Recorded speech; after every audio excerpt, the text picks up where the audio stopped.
Hello all and welcome to today's Bookmas video. I'll be going through my 2025 favorite reads. Now this doesn't necessarily mean that they were released in 2025, just whatever I read this year that kind of made it to my top list and deserved 4 stars or greater, because I'm very harsh with my 5 stars. So if I'm being honest, not many books have them. I'll start in the 4-star category and then move my way up to my all-time favorites of 2025. So let's just dive into it. Starting in our 4-star category, I've got 10 books to talk about. The first one is Good Energy. This one is the surprising connection between metabolism and limitless health. It is a kind of nonfiction, health-focused book. I really enjoy reading those. I feel like I always learn something new. It was released in 2024. I feel like it gave an overall kind of good overview of how to maintain good health. So if you're looking for kind of a basic, quote-unquote, guide of how to maintain your health, I highly recommend this one. The next one I have on here is Saving Six. And this is a huge throwback because I'm pretty sure I read this back in like January, so it was towards the beginning of the year. But the Boys of Tommen series I definitely have more of a hate relationship towards, but this one in particular, Joey and Aoife's story, is absolutely fantastic and so heartbreaking. I rarely cry reading books, and this one definitely made me tear up. So my favorite of the whole series, I don't think any compare, and most of them have gotten like 1-star ratings from me. So this is pretty high praise for Chloe Walsh, considering how much I hate the rest of the series. But if you don't know, Boys of Tommen is a kind of series set in Ireland at a kind of prep school where the players play rugby. Do they play rugby? I think they're rugby players. It's been a hot minute. But anyway, it's kind of like a sports romance, high kind of drama, very emotional reads. So not for the faint of heart. Definitely check trigger warnings for that one. Next, I've got Mistborn by Brandon Sanderson. This is not my first Brandon Sanderson that I've read. I've actually read Skyward, I want to say 2 years ago, and I really loved that young adult sci-fi series, although I think it kind of took a downwards turn. I've heard so many great things about Mistborn. This is a high fantasy. It is set in kind of a realm where they manipulate elements and different metals.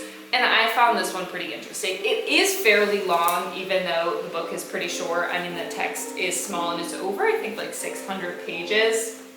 I thought, again, very interesting concept. I like the characters. I thought it was like an interesting read. Again, my first kind of high fantasy Brandon Sanderson, but I really enjoyed it. I still have yet to continue the series, which I definitely will, at least the first era. I just like haven't had it in me to sit down and continue with it yet. So hopefully in 2026, but yes, Mistborn is on there. I promise I am continuing with this one. I've got When Among Crows. This is a kind of fantasy, urban fantasy set in Chicago with kind of Polish folklore elements. It's more so kind of a novella, so it's fairly short, only like 170 pages, but I thought the story was fun. I like the characters. They kind of embark on this journey to cure a curse. There's a Baba Yaga in there, and it is just an easy read. It was engaging, it was fun. I will say the sequel kind of fell off a little bit for me, and I did think it was going to be a duology. But it's not. I think she is actually continuing on with the series. But highly recommend if that's something that you're looking for. Nothing too, I guess, serious, but pretty well written. I did read The Let Them Theory back in May of 25. I'm usually not the type to read a lot of like self-help books. I do really enjoy more health-focused nonfiction, health or like science. So self-help is a category that's kind of a big hit or miss for me. I did really like The Let Them Theory. I personally am like really stressed out, and I hold a lot of things that I feel like I need to be in control of. So I think that was kind of the reassurance that I needed to kind of let it go. So kind of words that I needed to hear at the time that I read it. So again, kind of got really popular, which is the reason that I picked it up, but It's on there. I rated it highly enough. Then I've got The Compound. This is a new release actually from 2025 that I was very pleasantly surprised by. I was originally not going to pick this up, but I did because of reading some Goodreads choice winners, which you either have seen or will see in one of the Bookmas videos.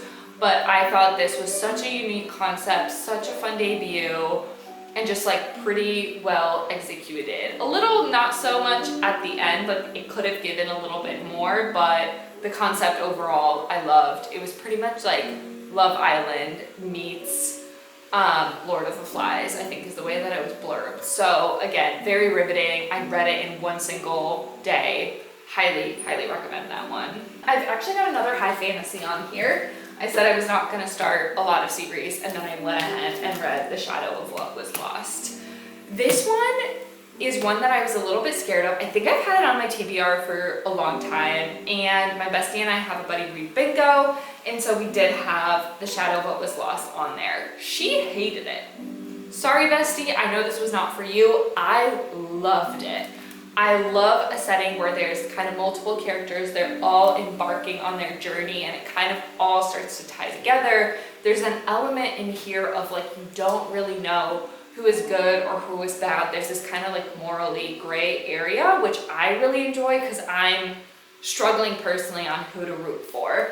And a lot of people have said that there's some plot holes, there's some gaps. I mean, this is like his first venture into a high fantasy. The author is known for, what is the book? The Will of the Many, which I have not read yet, but I know that's an ongoing series. So I did want to read a completed trilogy because it always feels satisfying. So The Shadow of What Was Lost kind of follows 3 characters as they go kind of through the school. And it's your typical tale of like good versus evil. There is, you know, a prophecy that they're working against. But I really enjoyed it. I thought it was really, really good. I'm so excited to continue the series. So hopefully in the holidays when things kind of slow down and I can read a little bit more, I can finish up book 2 and 3 and have a series completed. In the same vein of like intertwined fantasy stories where there's multiple characters going on at once, I rated A Reaper at the Gates very, very highly. I just love Helene. That was her name. I absolutely love Helene and I love her storyline so much. Again, it's so hard to talk about it because this is like book 3 and it's been a hot minute since I read it because I read it back in like May. But An Ember in the Ashes quartet is super popular. I feel like the 4th book disappointed me quite a bit, if I'm being honest, but A Reaper at the Gates, book 3, creme de la creme of the series. I loved it so much. And then again, it kind of fell off. So potentially a series to get into. I think it is like young adult fantasy, not my typical genre that I go into, but again, it was got so much hype that I wanted to give it a try. And then I've got The Ballad of Songbirds and Snakes. I was very late on this one because Sunrise on the Reaping came out this year and I wanted to read that one. But before reading that one, I had to catch up on The Hunger Games, which is reading The Ballad of Songbirds and Snakes. I've never watched the movie yet. I mean, I've read The Hunger Games, I've watched the movies, but I've never seen The Ballad of Songbirds and Snakes. So this one is kind of a prequel with President Snow. I thought it was really well done. It was a good concept. I love the inner monologue of like being in kind of like a villain's mind and kind of seeing where things go. I didn't necessarily like the romance too much, and that was the issue that I had with Sunrise on the Reaping and why I hated that one in comparison.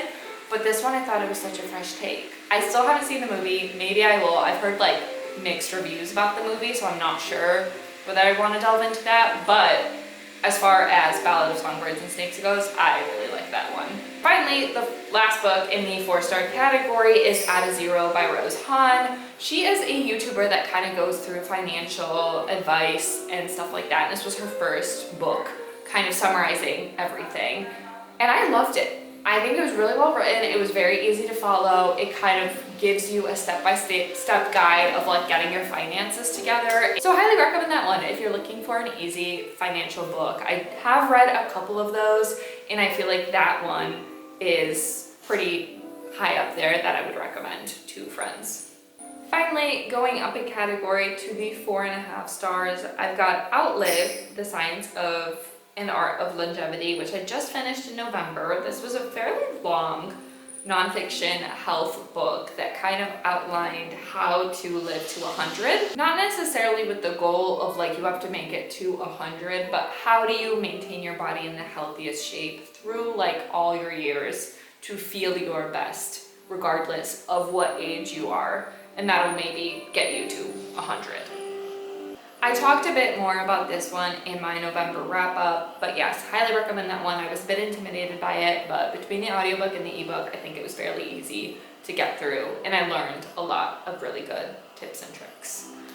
And then I only got one other one in the 4.5 category, and that is My Friends by Frederick Bachman. This is one kind of set in the summer, so I read it towards like the tail end of August.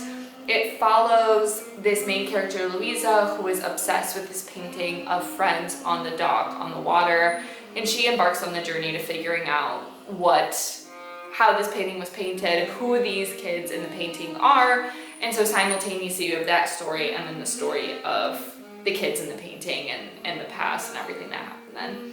I love Frederick Bachman's writing. I think it's very funny. I think he has a great way of telling an emotional but funny story, so this was no different to the other ones that I've read that I've loved, and I really enjoyed it, hence how it came to the top spot of 2025. And then last but not least, the 5-star category. Again, ones that I am so picky about giving such high ratings. There are only 2, and I'll go through them right now. The first one is Anne of Green Gables. Apologies for the very ugly cover. That is the only one that I owned, but Anne of Green Gables is such a classic to me. It is so nostalgic to me. It just reminds me so much of my childhood. I absolutely adored the movies. My mom read these books when she was younger, and she's been trying to tell me to read these. So I feel like it was just such a comforting read to me, and that's like the only way I could justify it. Like 5 stars to me was just like, this is perfect in every sense, because it just reminds me of how much I loved it. So it can do no wrong to me. I was crying by page 1 because I knew what was gonna happen in this one. The story quickly fell off. I love the creative liberties the movie's taken to kind of get the story going in comparison to the books, because the books were just so infuriating after this one. But book 1, so special to me.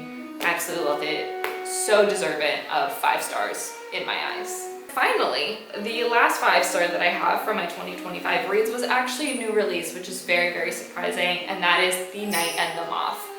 I loved this romantasy. I absolutely devoured it. And this is Rachel Gillig's kind of second set of books. I did read One Dark Window. I thought it was good.